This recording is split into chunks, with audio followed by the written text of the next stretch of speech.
ഞാനിപ്പോൾ നിൽക്കുന്നത് ഓടവയൽ എന്ന് പറഞ്ഞൊരു സ്ഥലത്താണ്. ഇവിടുത്തെ പ്രത്യേകത എന്ന് വെച്ചാൽ ഇത് കണ്ടു നോക്കൂ, ഇത്ര മനോഹരമായിട്ടുള്ള സ്ഥലങ്ങളാണ്. നോക്കൂ, അങ്ങ് ദൂരെ ഈ കാണുന്നതാണ് മഞ്ഞപ്പാറ. അതങ്ങനെ പോയിട്ട് ആ കാണുന്നതൊക്കെ റിസോർട്ടുകളാണ് കേട്ടോ. അമ്പലവയലാണിത്.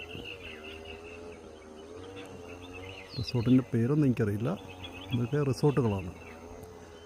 അതേപോലെ തന്നെ ഈ ഓടവയൽ എന്ന് പറഞ്ഞ സ്ഥലത്ത് വേറെ ഒരു റിസോർട്ടുണ്ട്, കണ്ടില്ലേ? ഇതൊരു റിസോർട്ടാണ്. ഇതൊക്കെ ഒരുപാട് ദൂരെയാണ് കേട്ടോ. അതേപോലെ തന്നെ ഇവിടെ പണികൾ നടന്നുകൊണ്ടിരിക്കുന്ന റിസോർട്ടുകളുമുണ്ട്. ഇതുണ്ടോ, ഇതൊരു റിസോർട്ടിൻ്റെ പണി ഇവിടെ നടന്നുകൊണ്ടിരിക്കുകയാണ്. അപ്പം നമ്മൾ ഇവിടെ വന്നിരിക്കുന്നത് എന്തിനാണെന്ന് വെച്ചിട്ടുണ്ടെങ്കിൽ, ഇവിടെ ആയിരക്കണക്കിന് താമരകൾ ഇന്ന് വിരിഞ്ഞ് നിൽക്കുന്നുണ്ട്. ഒരുപാട് ദൂരെയാണ്, കണ്ടോ?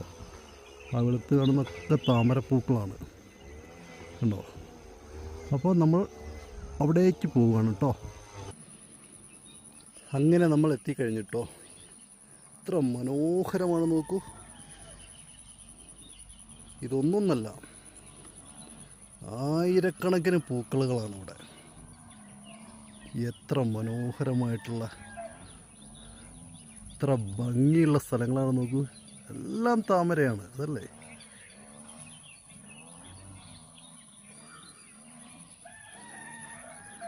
അങ്ങ് ദൂരെ വിരിഞ്ഞിരിക്കുന്നത് മുഴുവൻ എല്ലാം താമരയാണ്.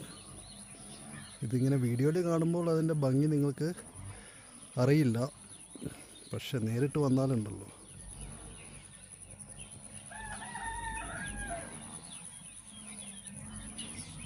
കണ്ടില്ലേ? കാരാപ്പുഴ റിസർവോയറിൻ്റെ ഭാഗമായിട്ട് വെള്ളം കയറി കിടക്കുന്ന സ്ഥലത്ത് ആണിതൊക്കെ. ആയിരക്കണക്കിന് പൂക്കളാണ് വിരിഞ്ഞേക്കുന്നത്.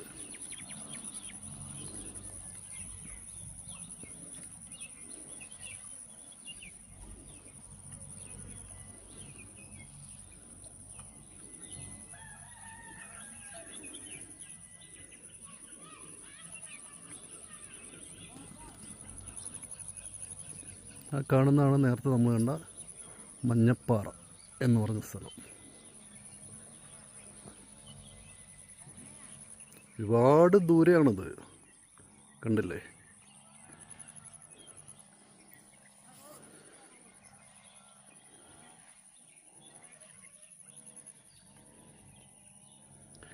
നമുക്ക് അവിടെ അപ്പുറ ഭാഗത്തേക്കൊന്നും